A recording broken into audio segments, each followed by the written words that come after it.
Ngiyayikhetha igumgedlela lenkosi enkulu uBombela Stimela Samampundu, baba mkhulu phakathi, amen.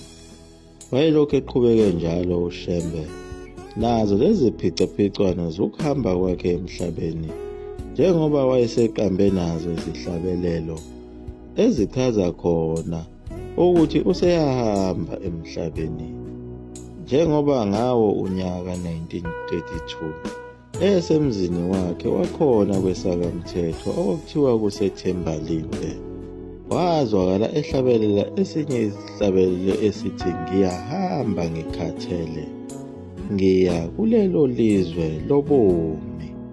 Phela lezi hlabelelo uShembe ayeziqambile wayengaziqambi ngokucabanga kwakhe, noma ukuqanjelwa uye umculi osuke emqashile ukuba amhlabelelele, kodwa lezi hlabelelo zaziqhamuka kuNkulunkulu ezulwini, ezinye kuba yizo izingelosi eziqhamuka nalezi zihlabelelo, ezinye zaziqhamuka ngabo okhokho bakhona kwaZulu ababefele ezimpini zasesandlwana, okwakuvuka imiphefumulo yabo lapha babefele khona behlabelele bethi deda singene simkhonze uJehova, bethi ubani ovuleleli isango kade sasivalelwe, namhlanje avuliwe amasango. Bese thatha zonke lezo nkulumo ezazikhulunywa yibo okhokho bethu ababefe ngesihluku ezimpini lapha babebulawa khona ngabelungu, aqambe izihlabelelo. Ezinye zaziqhamuka kuyo imithandazo yabantu ababesuke behluphekile, abanye befelwa ngabantwana, abanye beboshelwe abantwana babo isigwebo sentaba. Ezinye izihlabelelo zazisungulwe ngabo okuzwakala kukhuluma ulimi lwezilwane, njengoba yena uShembe wayeluzwa ulimi lwezilwane zikhalaza ngako ukuhlukunyezwa, zihlukunyezwa yibo phela abantu ababephila bengenawo umthetho nokunakekela imfuyo, kanye nazo izilwane zesendle, njengayo indaba yayo inkawu eyayicela lona usizo kuye uShembe lapho yayithunjwe khona umfana owayeyoyidayisa edolobheni lakhona emthunzini, ekhala ngaye uShembe ukuthi kanti wena Shembe, njengoba ulapha emhlabeni ukhulula kanjani, njengoba uwumkhululi weziboshwa, thina zilwanyana usiyekile siganga abantu. Kodwa ngalesi sikhathi sakhe sokuhamba uShembe wayeseqamba zona phela izihlabelelo zakhe eziqondene nokuhamba kwakhe, njengaso esinye futhi isihlabelelo sakhe ayenkondloza kuso ethi akunganisindi sizukulwane esikhona enizokuzwa ngikukhuluma phakathi kwenu, yalezani ukuthi esizukulwaneni esizayo mina bengithanda ukusibona, sengiya kuBaba ongithumileyo ngiyanishiya. Lezi zihlabelelo wayesekade eqalile ukuziqamba kusukela ngawo nyaka 1930, sebeze bazijwayela abantu bengazi ukuthi zisho ukuthini. Naso esinye futhi isihlabelelo asiqamba lapho khona ayethi wayesebuya khona ezulwini, esasithi yizani wemaZulu, siyibonile inkosi yethu, sivela thina kwelizayo, siyibonile inkosi yethu, siyanimema wemaZulu, sinimemela enkosini yethu, sivela thina kwelizayo, siyibonile inkosi yethu, yinhle kangaka wemaZulu, thina sivela khona kwelizayo. Leso saqala ukuzwakala ngawo uDisemba ka-1934, ethokozile phela wayechaza khona ukuthi ngalesa sikhathi ekade ehleli ehlathini waboniswa phela inkosi ezolandela, okuyiyona ezohlala esihlalweni ezehola amaNazaretha. Kwakumthokozisa kakhulu lokho ukuthi lo msebenzi wakhe ayewenzile omkhulu kangaka angeke usaphela. Leyo nkosi yayizobizwa ngalo phela ilanga njengaso isibonakaliso saleya nsizwa eyaboniswa ilanga lehla ezulwini. Elathi malifika emhlabeni laphenduka laba umuntu lahamba lashona intshonalanga.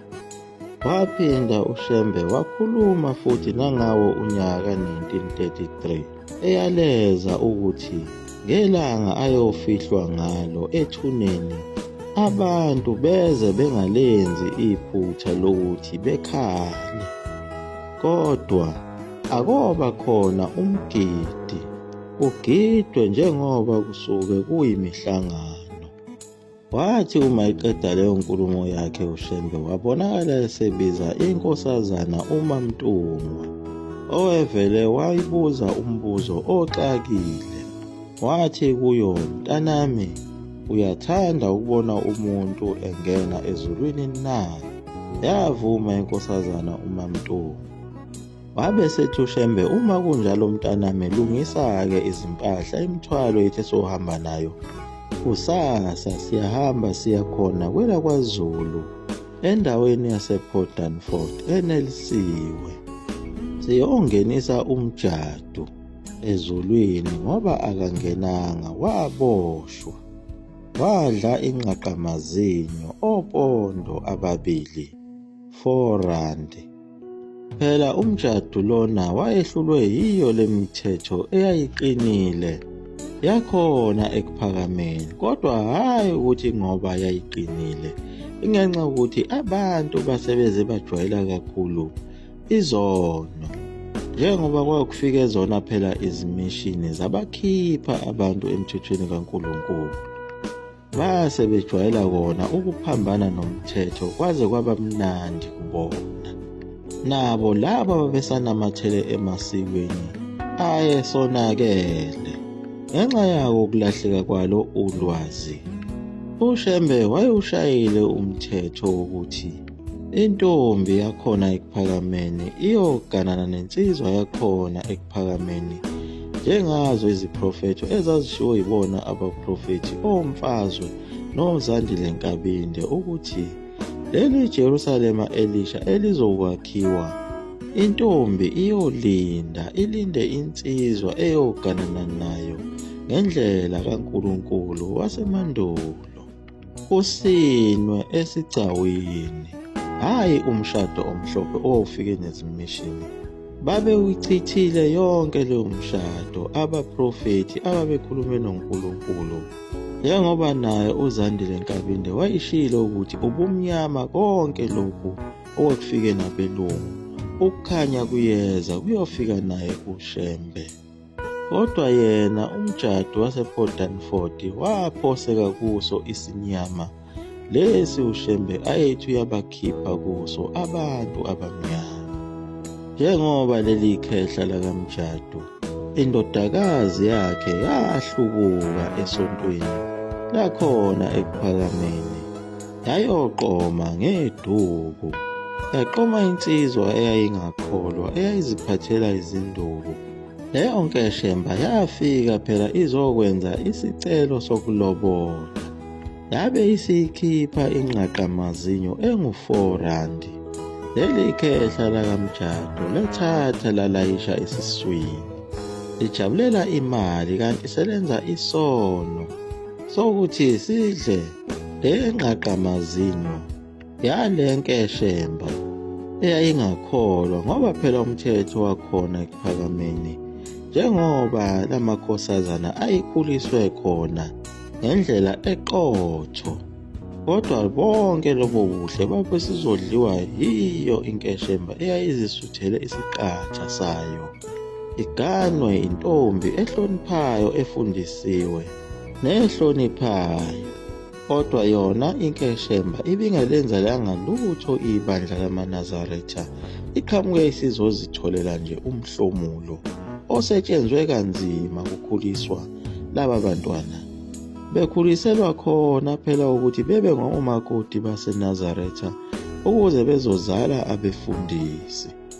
Kodwa le ntombazana yamosha konke ngako ukuhlubuka ukuba isiyohamba iyozala izinkeshemba. Lokho kwenza ukuthi ibandla lamaNazaretha lingakhuli, kodwa kukhule elezinkeshemba. Umjado wabe sengena enkingeni ngalesi sikhathi eseshonile endleleni yakhe akakwazanga ngisho ukungena emndenini wakhe, futhi akakwazanga ukuthi ayohlangana nabangcwele ngenxa yawo ukuzingcolisa ngemali yenkeshelo.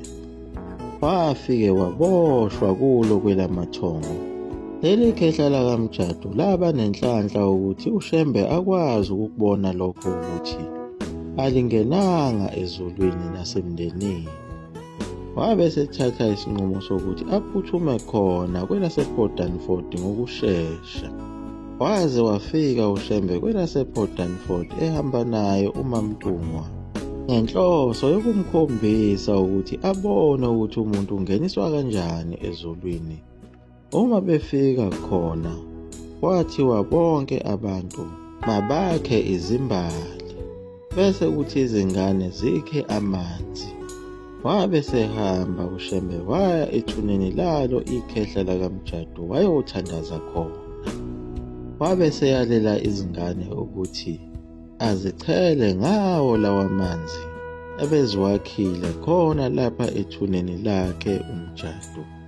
Zakwenza izingane lokho zihamba zithi inkosi inkosisi. Abadala bona babeka izimbali, lavunuliswa ithuna laba lisha.